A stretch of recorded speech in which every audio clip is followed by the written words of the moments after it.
it is time. This is the Infinite Investment Game. I talk about collectibles. I talk about maybe parking some of your money in some of these collectibles for possible profit in the future. Just want to educate everyone on making the best decision possible. So I'm talking about tennis cards, and is that the next big thing? Is it a big investment?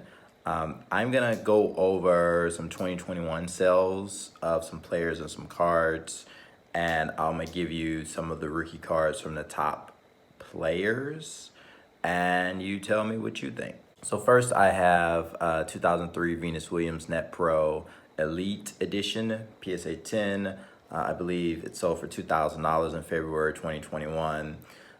There is the Net Pro 2000, I believe Elite 2000 Glossy, which probably be your most valuable card. But I'll go into more Venus Williams in a second. Andre Agassi, I actually remember watching him play. I actually remember watching all these people play. Andre Agassi Net Pro Tours BGS 10, sold for $1,500 in February. 2005 Roger Federer Ace Signature Moments PSA 10, sold for $2,000 in January last year. There's another one, Arthur Ashe. I don't know who that is. Legendary player from back in the day.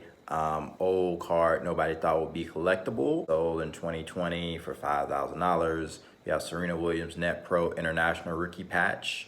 Yeah, that's right. Net Pro from 2003 did have autographs and patch. Technically, she wasn't a rookie, and tennis players aren't rookies really. There's no season. Anyway, but it sold for $8,000. Also, you have your Roger Federer 2003 Net Pro Elite 2000 for $9,000. That was overpriced. And then you have 2008 Serena Williams Topps Allen Ginger Mini Frame PSA 10. That is $9,000, which is a lot of money. Then you have 2016 Serena Williams Leaf Metal Super Refractor National Pride Auto PSA 10 for $10,000. You have the Sports Illustrated, and this is all really last year's sales. For kids, Serena Williams PSA 10, that was Series 4, so 99, around 10,000. I believe it probably sells for 20 or 30, maybe 50,000 now. Obviously, the Elite Glossy out of 100. Maybe that's actually a more rare card for around 11,000, but it's more now. Then you have 2006 Novak Djokovic Ace Authentic Center Court PSA 10. That sold for around $11,000. You have the Naomi Osaka Sports Illustrated for Kids PSA 9, sold for around $13,000 last year in February. I mean, this is when the market was super hot. Just because the Net Pro Serena Williams that wasn't glossy sold for $14,000, which is insane. That's probably like a $200 card now. 2003 Rafael Nadal Net Pro Elite Glossy out of 100, $18,000. Okay, so some huge sales. The issue is with tennis, there could be a collector's universe there, and really should based off like whether these cards are going to be more valuable depending on if there's going to be a large collector's base. There are a lot of people who like tennis. There's a lot of wealthy people who are into tennis, and convincing them to get into cards could be one of those things that could work. However, for most people, and I'm a tennis fan, I've watched a lot of tennis matches. For most people, there's only about 6 people that they may care about, maybe 7 or 8. So for the men, it's really 3. It's Novak Djokovic, who's still, I believe, ranked number 1, Roger Federer, and Rafael Nadal. All these guys have these are the top 3 tennis players ever, top 3 most famous guys ever. Roger Federer is more famous, but he came up before these 2 guys. Nadal and Novak Djokovic are going to surpass. Well, Novak Djokovic is a tie with Roger Federer, and Nadal is, I believe, he has one more Grand Slam, which is like one of the four major tournaments that you win. So they're both the guys are gonna have more than Roger Federer. So they're gonna technically basically surpass him as the greatest tennis player ever as far as like accolades. Um, and that may be fame that comes with it as well. Novak Djokovic is less likable, unfortunately, probably because a lot of the stuff with um, him against vaccines and things such as that, and him being banned for certain areas. That's an issue, but I mean, these three guys are the best bet, and really you're better off picking two of the three, maybe Novak and Nadal, because they're probably gonna have better accolades than Federer, or maybe Federer and Nadal just because they're more popular. But still playing out long term. For Novak Djokovic's best cards are 2006 Ace Authentics. You better off getting his autograph, but if you don't get the autograph, there's a patch of his jersey that's actually match worn. That could be very valuable. And then, just 2006 stuff, and then you can move up to 2007 stuff, and there's other auto stuff. But it's better to get his rookie auto stuff, and then his rookie patch. That stuff is in the 5-figure range. Some of it's in the 10-figure range, low 10-figure range, but it's doable if you think things are going to go up. The next is Federer. Federer, most of his stuff, except I believe 1990, probably 1990s as Sports Illustrated, which is the first one, could be valuable. But outside of that, you're gonna have his 2003 Net Pro, like 2000 Glossy was probably the most valuable, and Elite Glossy the most valuable out of 100. And he has some other glossies, but Net Pro Glossy, whatever, that could fetch some as well. The glossy and the regular card don't look much different to me.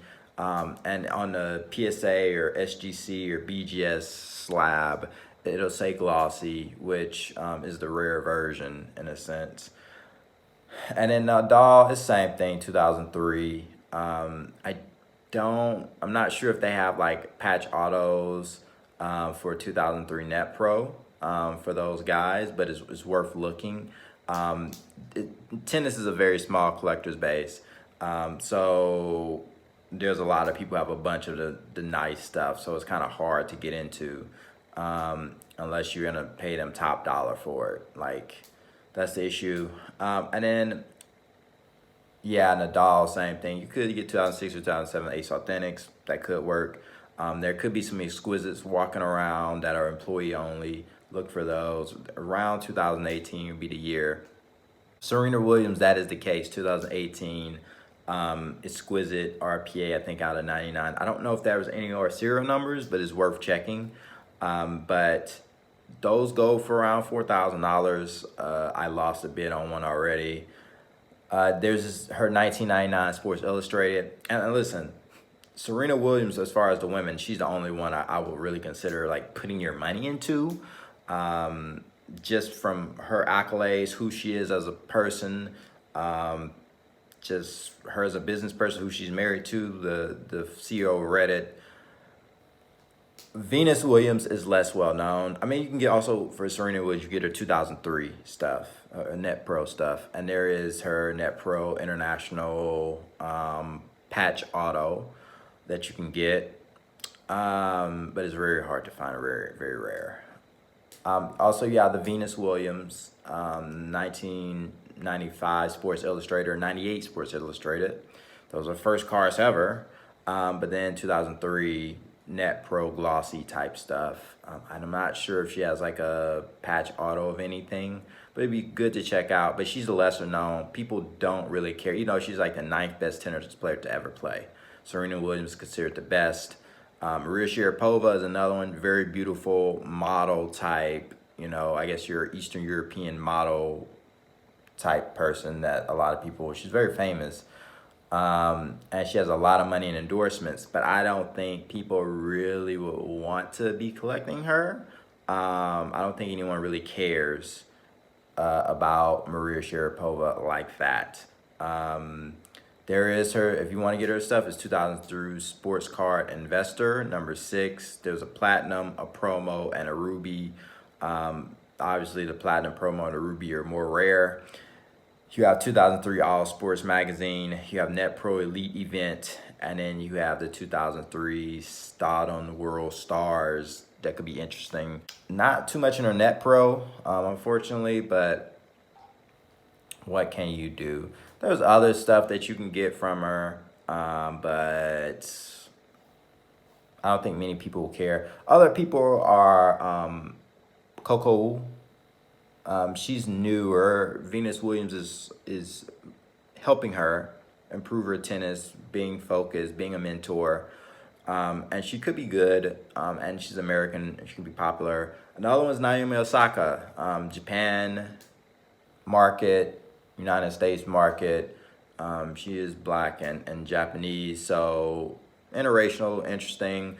She's definitely very popular in her at her age compared to what Serena Williams was, and Venus Williams and Marissa, all tennis stars really. And she's really good at marketing and things such as that, but I don't think she's gonna have the accolades to back up Serena. Even though she's beaten Serena multiple times, I don't think her head is really that focused on tennis. I think it's just focused on a lot of other things. And she'll still be successful, but she may be more like Neymar Jr. success, while Serena is Lionel Messi success.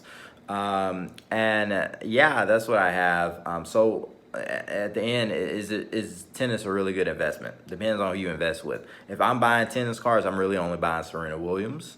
One as a collectible, because I think it's neat just to have it. As an investment, there's probably better ways to park your money, but Serena's the best choice. Just from an American standpoint, I trust Federer and Nadal. I don't know about Djokovic, Novak, but guys that are worth putting money into. Novak will probably have more accolades than everybody, but we'll see. But yeah, if you liked the video, if you didn't like the video, please comment. Let me know. And also, please like, comment, and subscribe, and share this video. Peace.